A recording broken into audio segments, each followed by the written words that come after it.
इस बीच महाराष्ट्र का सियासी संग्राम अब सड़कों तक आ पहुंचा है। आज एक तरफ जहां सुप्रीम कोर्ट में महाराष्ट्र मामले की सुनवाई हो रही थी, उसी वक्त मुंबई से लेकर पुणे तक की सड़कों पर शिंदे गुट और उद्धव सेना के बीच टकराव हो रहा था। कुर्सी की यह लड़ाई अब आगजनी तक आ पहुंची है, पत्थरबाजी तक आ पहुंची है। गुवाहाटी में बैठकर एकनाथ शिंदे खुद को असली शिवसैनिक बता रहे हैं, तो वहीं मुंबई से उद्धव ठाकरे की सेना उन्हें ललकार रही है। अब तक सिर्फ जुबानी जंग लड़ी जा रही थी, लेकिन आज बात हिंसा पर आ पहुंची है। लेकिन क्यों? अचानक ऐसा क्या हो गया कि एकनाथ शिंदे के सपोर्टर्स और शिवसेना के कार्यकर्ताओं में झड़प हो गई? वे हिंसा पर क्यों उतर आए, जरा इस रिपोर्ट में देखिए।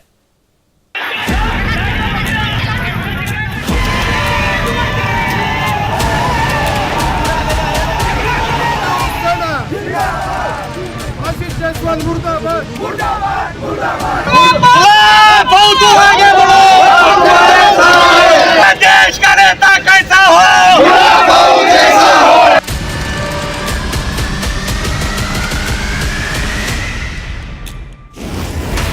महाराष्ट्र का सियासी बवाल अब अपने उफान पर आ गया है। एकनाथ शिंदे और उद्धव ठाकरे के बीच सियासी जंग अब और तेज हो गई है।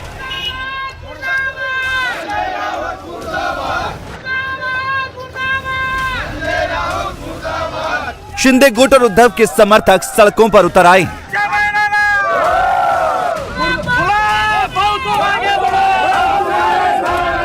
शक्ति प्रदर्शन के लिए तोड़फोड़ और आगजनी का सहारा लिया जा रहा है। बागी विधायकों के पुतले फूंके जा रहे हैं, चक्का जाम किया जा रहा है।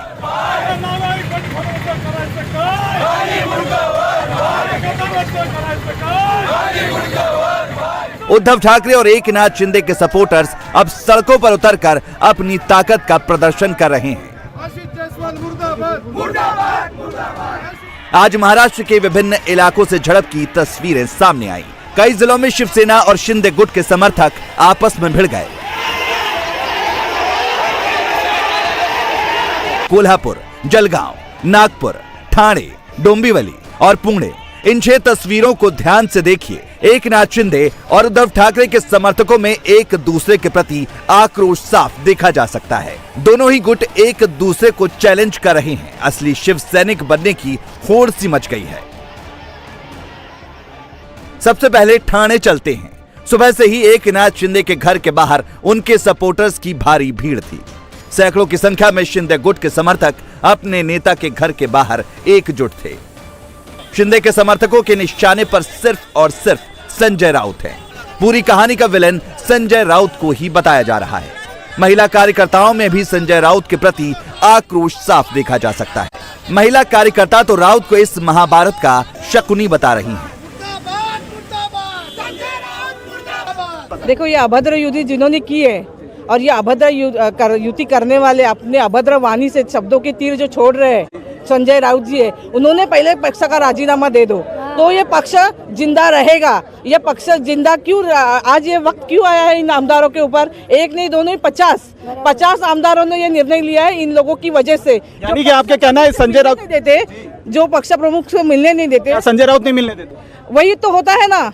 जो संजय राउत ही है, शकुनी मामा ही है, पूरा शिवसेना को बर्बाद किया है। और उन्होंने तो सुपारी ली है। हम लोग बोलते हैं कि सुपारी ली है कि शिवसेना खत्म करने का, और हम लोग पांडव उधर गए और शकुनी मामा इधर बैठे। तो आपका कहना है कि शिवसेना को खत्म करने वाले संजय राउत है, संजय राउत। वो जो बोल रहे हैं ना रोज संजय राउत, उनको पहले रोकिए उधर। हाँ, वो जो बोलते हैं ना बॉम्बे में आके क्या करेंगे हम लोग देखेंगे, तो बॉम्बे में आके हम लोग क्या करेंगे वो देखेंगे। फिर खाली साहब को आने दो, हमारे साथ जो बोल रहे हैं ना डेड बॉडी आ रही है, उनके पास सब्जेक्ट नहीं ना अभी कुछ बोलने के लिए। उनके पास कुछ बचा ही नहीं, तो क्या बोलेंगे? क्या यही बोलने वाले? भाजी बेच रहे हैं, पान टपरी खोल रहे हैं, रिक्शा चला रहे, इनको बोलने का नहीं। जब रिक्शा चला रहे थे लोगों में घूमे तभी वो एमएलए हुए ना। ऐसे हुए क्या? ऐसे होता है क्या? कोई फोटो पे हार लगा है, इसीलिए हमारे शिंदे साहब के लिए छोटे में से बड़े हो के आ गए। वो उन्होंने बहुत मतलब कष्ट किया है और शिवसेना उनकी वजह से जिंदा है और उनकी मेहनत है उनकी वजह से पूरी बढ़ गई है पूरे महाराष्ट्र में, शिंदे साहब की वजह से। शिंदे साहब कभी घर में बैठे नहीं। संजय राउत को है ना जो चुन के लाया है ना, वो शिंदे साहब ने लाए, तो वो गिरने वाले थे, समझा? वो साहब थे, शिंदे साहब ही थे, तभी वो चुन के आए। तो पर्दे के पीछे 4 बार तो वो गिरने वाले थे। ठाणे एकनाथ शिंदे का गढ़ माना जाता है। जाहिर सी बात है कि उद्धव सेना ठाणे आकर विरोध प्रदर्शन करने की हिम्मत नहीं करेगी, लेकिन कोल्हापुर से जो तस्वीरें सामने आई वो हैरान करने वाली थी।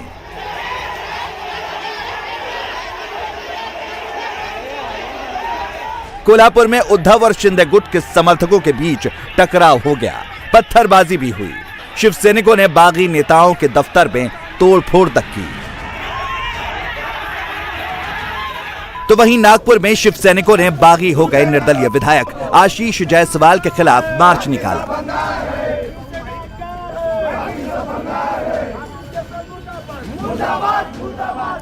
हालात बिगड़ने के बाद करीब 50 प्रदर्शनकारियों को हिरासत में लिया गया।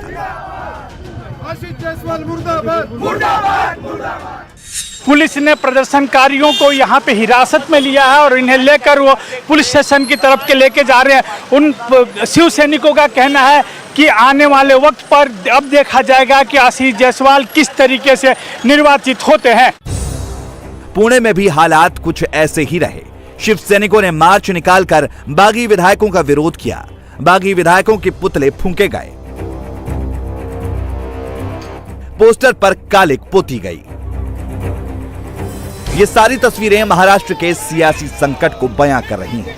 कुर्सी की लड़ाई अब हिंसा पर उतर आई है, लेकिन आज की इस कलह के पीछे संजय राउत का वो बयान है जिससे शिंदे गुट के समर्थक खफा हैं।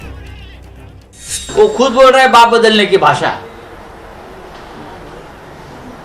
जो लोग बाप बदलते हैं उस बारे में उसने जो एक वक्तव्य किया है वो बहुत ही मार्गदर्शक है।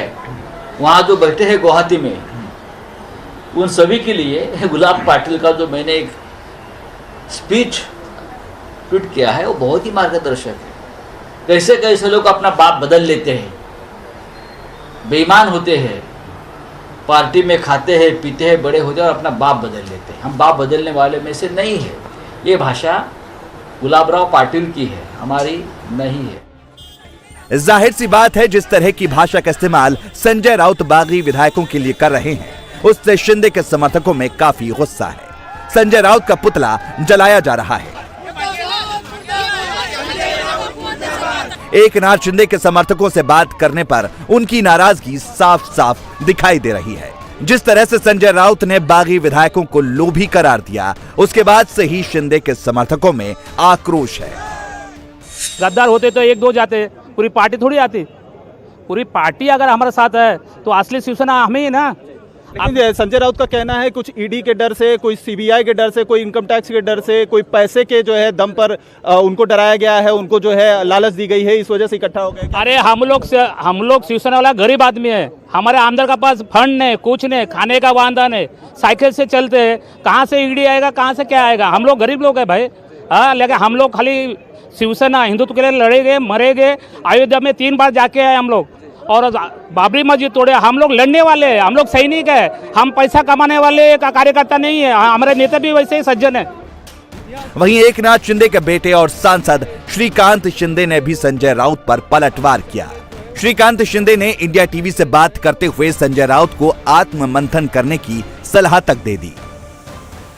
सर, ये जो पूरा घटनाक्रम चल रहा है, आपके पिताजी के साथ साथ जितने भी विधायक उनके साथ गए हैं, आपत्तिजनक टिप्पणी की जा रही है, गद्दार कहा जा रहा है, क्या कहेंगे? मुझे लगता है इसके बारे में जो है इंट्रोस्पेक्शन होना चाहिए कि इतने सारे लोग इतिहास में, हिस्ट्री में, कोई भी देश के इतने सारे लोग जो है 40 एमएलए जो है वो शिवसेना से और 10 से ज़्यादा एमएलए जो है वो इंडिपेंडेंट पार्टी से। इतने ज़्यादा लोग जो है नाखुश थे इस सरकार से। इंडिया टीवी हर वक्त हर जगह डाउनलोड करने के लिए सर्च करें India TV news Google play store या ऐप स्टोर पर।